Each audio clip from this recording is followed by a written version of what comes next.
یو اوږد حدیث بخاری شریف کې نبی کریم صلی الله علیه وسلم فرمایي چې بني اسرائیلو کې یو سړی ګناهګار و ډېر، کله چې مړ کېده بچي ځان ته راغونډ کړل.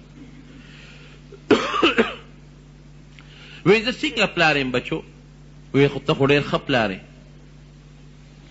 وی ما تا سره چې ته ظلم زیاتې بد کړي دي، نه بابا تا خو موږ سره ټول عمر ښېګړی او ښه کړي دي.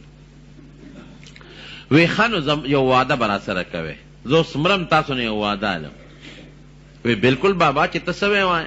وی نه ګورې زما خبره به منې که نه، هسې نه چې ما سره واده وکړې پوره نه کړې.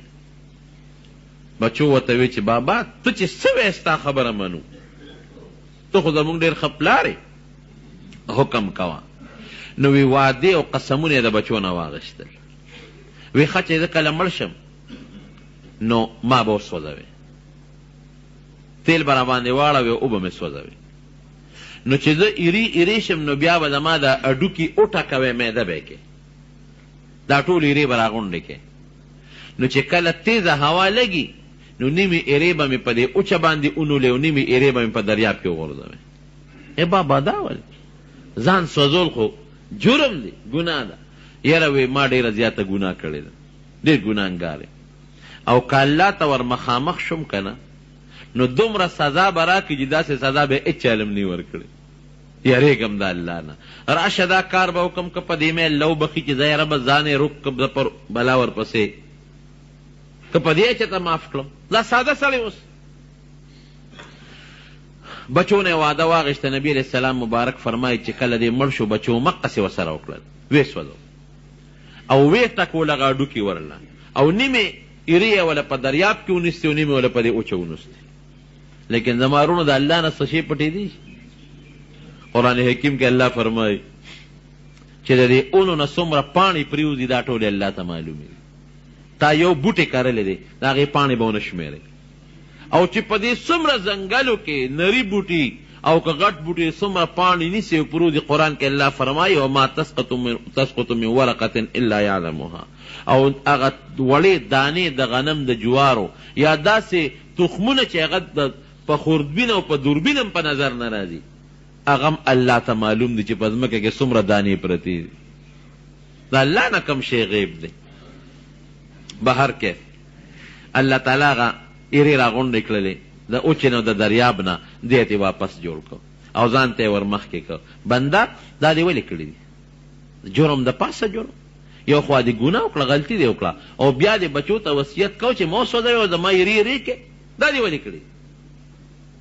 نبی علیه السلام فرمایي ګوره ښکلې ټکې ورته وایي من خشیتک یا ربي، پروردګاره ستا نه یېرېدم که نه، ستا د یېرې نه مې کړي دي، ډېره زیاته ګناه مې کړې ده، سترګې مې در سره نه شوې لګولې، سترګې مې در سره نه شوې مخامخ کولې، یېرېدم ده نه چې زه دا کار به وکړم که الله باندې په ما رحم رایي چې زه ځان یې روک ځان یې وسوځوم، زه به څوک کې نه جنت او نه دوزخ، خو د عذاب نه خو به بچ شم که نه. من خشیتک یا رب، الله ستا د یېرې نه مې کړي دي. وانت اعلم، ته ډېر ښه خبردار یې. ګوره د دروغ نه وې. نبی علیه السلام فرمایي چې الله به فرمایي چې او بېشک تا توبه وویسته او زما د یېرې نه دا کار وکړو، بېشک ډېر زیات ګناهګار یو نیکي دې نشته، خو ځه ما وبخلي نیغ په نیغه جنت ته. وروڼو یو د الله قانون دی، یو رحم دی. ګوره په دنیا کې یو نظام چلیږي، هائی کورټ یو سړی پانسي کی، سپریم کورټ کې اپیل وکړي، هغه والا اپیل مسترد کی، پانسي برقرار وساتي، نو بیا صدر ته رحم درخواست کوي.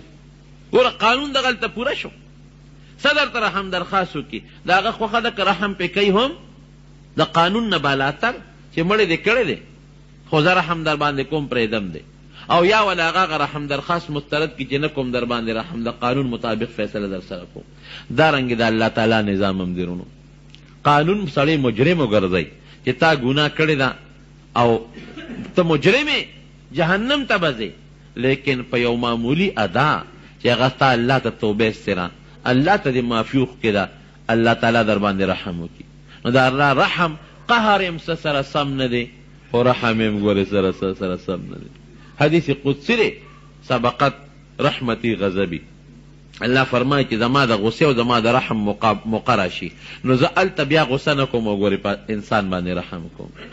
زما وروڼو قرآن حکیم کې الله فرمای چې زما په حضور کې توبه وباسئ، خو په اخلاص توبه ګورئ، توبة نصوحا، په اخلاص توبه.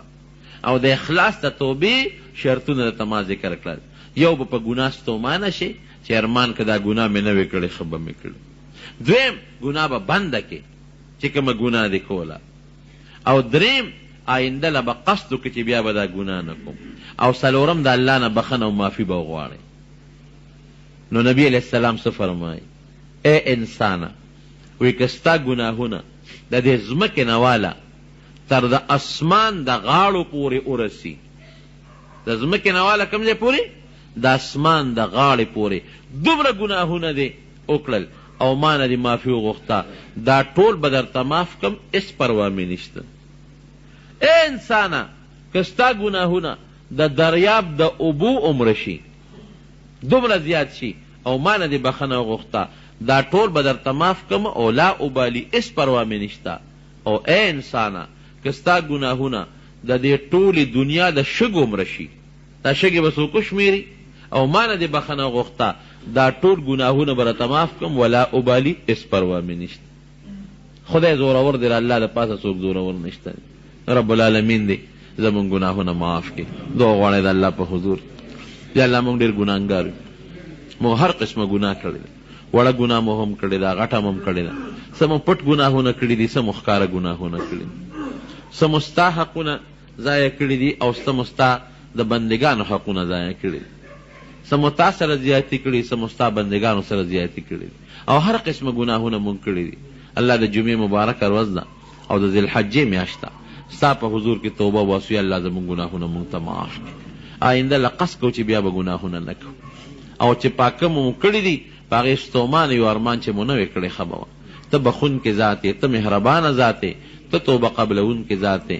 او الله ته پخپله فرمایه چې ما د توبه واسې دې قبلوم، الله زمونږ توبه مونږ ته قبوله کړي. یا الله مونږ ګناهونه مونږ ته معاف کړي، زمونږ ګناهونه مونږ ته معاف کړي، زمونږ ګناهونه مونږ ته معاف کړي.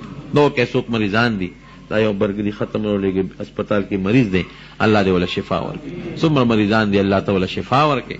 څومره قرضداران بې کسبې څوک دي، الله تعالی ته قرضونه خلاص کړي او ته د حلالو فراخه رزق نصیب کړي. څومره چا دشمنۍ طرفګنۍ دي، الله دې وله په روغو بدله کړي. څومره مردگان وفات دي، د جنوم بعضې کسان وفات شوي دي، خو ما ته خو بعضې نومونه یاد دي، بعضې نه دي، خو چې څومره کسان وفات دي الله دې مغفرت نصیب کړي او الله تعالی دې وارثانو له صبر نصیب کړي. او دا دعا غواړئ د ژوند او د مرګ هېڅ پته نه لګي چې الله آخر وخت کې زمونږ ایمان نصیب کړي. یا الله آخر وخت کې زمونږ ایمان نصیب کړي، الله آخر وخت کې زمونږ ایمان نصیب کړي. کوم وروڼه چې د بیت الله حج ته تللي دي او راغلي دي، الله دې حجونه او عمرې طوافونه قبول کړي. دعاګانې چې څومره کړي دي الله دې قبولې کړي. او کوم وروڼه چې را نه دي را رسېدلي، الله دې په خیر او عافیت سره ورسولی کړي. او چا چې زړه کېږي د بیت الله حج ته وسې نه کېږي، الله ټول مسلمانان بوتلی کړي. آخر وخت کې زمونږ په خولې دا کلمه نصیب کړي چې لا اله الا الله محمد رسول الله.